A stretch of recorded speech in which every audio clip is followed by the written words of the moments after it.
Welcome back. Ikram A to ज़ी के मोअज़्ज़ज़ नाज़रीन अस्सलामु अलैकुम। मैं इकरामुल्लाह आपसे मुखातब हूँ। ये कहानी है एक ऐसे साइंटिस्ट की जो लाखों लोगों की मौत का जिम्मेदार है, लेकिन दूसरी ही तरफ इसी साइंटिस्ट की वजह से आज करोड़ों बल्कि अरबों लोग जिंदा भी हैं। 1918 में जब इस साइंटिस्ट को इंसानों की सबसे बड़ी प्रॉब्लम सॉल्व करने की वजह से नोबेल प्राइज दिया गया तो उसके दोस्तों और फैमिली में से किसी ने भी इस फंक्शन को अटेंड नहीं किया, बल्कि 2 और नोबेल प्राइज विनर्स ने तो प्रोटेस्ट में अपना प्राइज भी रिजेक्ट कर दिया। आखिर ऐसा क्या किया इस साइंटिस्ट ने कि अरबों इंसानों की जिंदगियां बचाने के बावजूद आज दुनिया उससे इतनी शदीद नफरत करती है।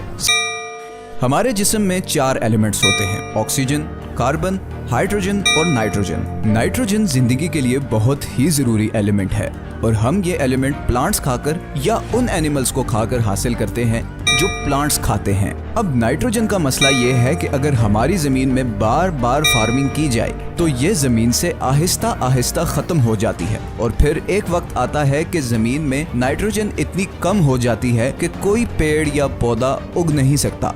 यही हुआ था हमारी दुनिया के साथ 19वीं सदी में, जब आबादी मुसलसल बढ़ रही थी और जमीन में मौजूद नाइट्रोजन की सप्लाई खत्म होने के करीब थी। और इसी वजह से मशहूर केमिस्ट विलियम क्रूक्स ने 1898 में प्रेडिक्शन की कि अगर जमीन में कम होती नाइट्रोजन का हल ना निकाला गया तो अगले 30 साल में आधी से ज्यादा दुनिया भूख से मर जाएगी। क्रूक्स के मुताबिक इस प्रॉब्लम का हल सिर्फ और सिर्फ कोई केमिस्ट ही निकाल सकता था। अब वैसे तो हमारी हवा में 78% नाइट्रोजन है, मगर वो उस फॉर्म में होती है जिसे प्लांट्स या एनिमल्स इस्तेमाल नहीं कर सकते। और आर्टिफिशियली नाइट्रोजन पैदा करना कोई आसान काम नहीं। इसके लिए नाइट्रोजन गैस में मौजूद 2 नाइट्रोजन एटम्स को एक दूसरे से अलग करना पड़ता है ताकि अमोनिया बनाया जा सके, जो कि एक ऐसा फर्टिलाइजर मॉलिक्यूल है कि जिसके जरिए आप बहुत ज्यादा खुराक पैदा कर सकते हैं। मगर कई 100 साल तक मुसलसल कोशिश के बावजूद कोई भी साइंटिस्ट ये काम नहीं कर पाया,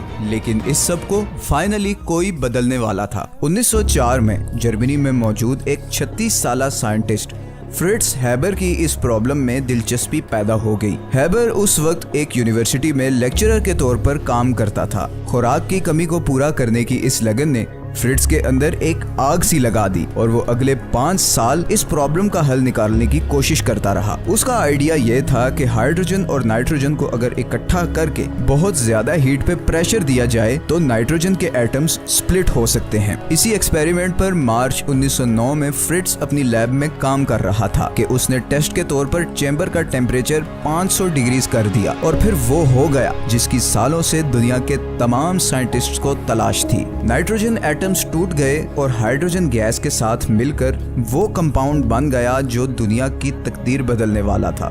इस कंपाउंड का नाम है अमोनिया। पूरे जर्मनी में हैबर की धूम मच गई। जर्मनी की सबसे बड़ी केमिकल कंपनी BASF ने उससे इस प्रोसेस के राइट्स हासिल कर लिए और हैबर रातों रात अमीर बन गया। 4 साल के अंदर ही इस कंपनी ने रोजाना 5 टन अमोनिया बनाना शुरू कर दिया। इस फर्टिलाइजर के जरिए उसी पुरानी जमीन पर किसानों ने पहले की बनिस्बत 4 गुना ज्यादा खाना उगाना शुरू कर दिया और उसके नतीजे में दुनिया की आबादी चंद सालों में ही 4 गुना बढ़ गई। बहुत बड़ा चांस है कि आपके जिस्म में मौजूद 50% नाइट्रोजन एटम्स हैबर के इसी प्रोसेस के नतीजे में आए हैं। तो अगर आप आज जिंदा हैं तो इसमें हैबर की डिस्कवरी का बहुत बड़ा हाथ है। हैबर अब बहुत मशहूर हो चुका था। दुनिया के बड़े बड़े साइंटिस्ट जैसे कि मैक्स प्लैंक, मैक्स बॉर्न और एल्बर्ट आइंस्टाइन के साथ उसका उठना बैठना था। लेकिन यहीं पे इस कहानी पे वो मोड़ आने वाला है जिसने हैबर को दुनिया का नापसंदीदा तरीन आदमी बना दिया। इसकी वजह है वर्ल्ड वॉर 1। जब वर्ल्ड वॉर 1 शुरू हुई तो हैबर ने वॉलंटरीली उसमें शामिल होने का फैसला कर लिया। वो इस जंग में अपनी कंट्री की मदद करना चाहता था। जंग शुरू होने के कुछ ही महीनों के अंदर जर्मनी का गन पाउडर और एक्सप्लोसिव्स खत्म होने के करीब आ गया और ऐसा लग रहा था कि वो किसी भी वक्त जंग हार जाएगा। दूसरी तरफ हैबर खुराक पैदा करने वाले इस अमोनिया कंपाउंड के बारे में कुछ और भी जानता था। अमोनियम नाइट्रेट एक जबरदस्त फर्टिलाइजर होने के साथ साथ एक बहुत खतरनाक बारूद भी है। इसी की मिसाल है अगस्त 2020 में बैरूत का धमाका, जिसने पूरे शहर को हिला कर रख दिया। ये धमाका असल में एक वेयर हाउस में हुआ था, जहां पर मौजूद 3000 टन अमोनियम नाइट्रेट को आग लग गई और फिर ऐसा ब्लास्ट हुआ जिसे कई 100 किलोमीटर दूर लोगों ने भी सुना और तकरीबन 217 लोग इस एक्सीडेंट में मर भी गए। यही एक्सप्लोसिव मटेरियल बनाने के लिए हैबर ने फर्टिलाइजर बनाने वाली कंपनी में अमोनियम नाइट्रेट बनाना शुरू कर दिया ताकि TNT और दूसरे एक्सप्लोसिव्स बना सके। कुछ ही अरसे में हैबर का बनाया हुआ बारूद दुश्मनों के परखच्चे उड़ा रहा था, लेकिन हैबर इस जंग में अपने देश के लिए कुछ और ज्यादा भी करना चाहता था। उसने डिफरेंट केमिकल्स को कंबाइन करके एक खतरनाक गैस बनाने के एक्सपेरिमेंट्स शुरू कर दिए। वो इस जंग को जल्द से जल्द खत्म करना चाहता था और इसके लिए वो किसी भी हद तक जाने को तैयार था। दिसंबर 1914 में वो एक ऐसी डेडली गैस बनाने में कामयाब हो गया जिसके जरिए चंद सेकंड्स में ही दुश्मन के सिपाही तड़प तड़प कर मर जाएं।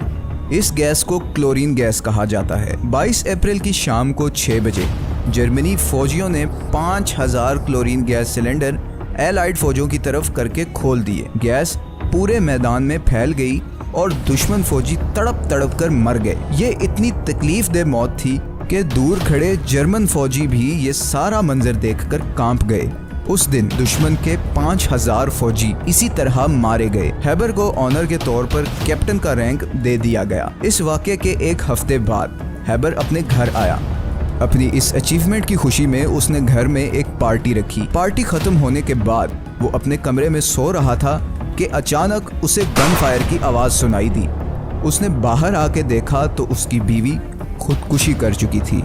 वो इस रिग्रेट का शिकार थी कि उसका शोहर कई हजार लोगों का कातिल है। लेकिन हैबर को इस वाक़े से शायद कोई ज़्यादा फर्क नहीं पड़ा और इसीलिए उसने अगले ही दिन ट्रेन पकड़ी और वापस अपनी फैक्ट्री पहुंच गया। उसने केमिकल वेपन्स पर काम मजीद तेज कर दिया और 1917 तक वो अपनी फैक्ट्री में 1500 वर्कर्स और 150 साइंटिस्ट्स हायर कर चुका था, जो उसे ये केमिकल वेपन्स बनाने में मदद कर रहे थे।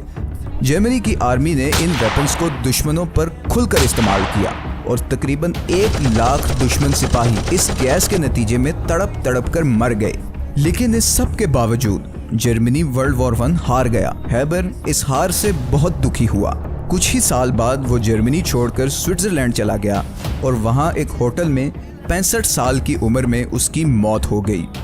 हैबर की मौत के कुछ ही साल बाद जर्मनी की हुकूमत ने उसकी फैक्ट्री का कंट्रोल ले लिया। उस जमाने में हैबर के इंस्टीट्यूट ने इंसेक्टिसाइड स्प्रे बनाया जिसका नाम था ज़ाइक्लोन बी। इसी स्प्रे की गैस को इस्तेमाल करते हुए फिर नाजी हुकूमत ने जर्मनी में मौजूद लाखों यहूदियों को तड़पा कर कत्ल कर दिया। टेक्नोलॉजी ने जहां हमारे लिए आसानियां पैदा की हैं, वहीं हमारी तबाही के लिए भी बहुत सा सामान किया है।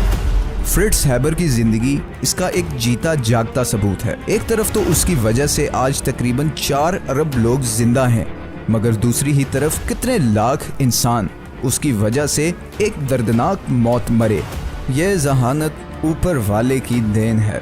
इसी जहानत को इस्तेमाल करके जहां आइंस्टाइन ने हमें दुनिया के फिजिकल लॉज से इंट्रोड्यूस करवाया, वहां उसने दुनिया को एटम बॉम्ब की इक्वेशन भी दी। जिस दिन अमेरिका ने हिरोशिमा पर एटम बॉम्ब गिराया, उस दिन आइंस्टाइन ने कहा कि मुझ पर अफसोस हो, काश मैं इन एक्सपेरिमेंट्स का हिस्सा ही ना बनता। आइंस्टाइन कभी भी नहीं चाहता था कि न्यूक्लियर फिजन को एक्सप्लोसिव बनाने के लिए इस्तेमाल किया जाए, मगर बदकिस्मती से उसके फार्मूले के नतीजे में लाखों लोग मौत का शिकार हुए। कोई भी चीज़ बुरी नहीं होती, उसका इस्तेमाल उसे अच्छा या बुरा बनाता है।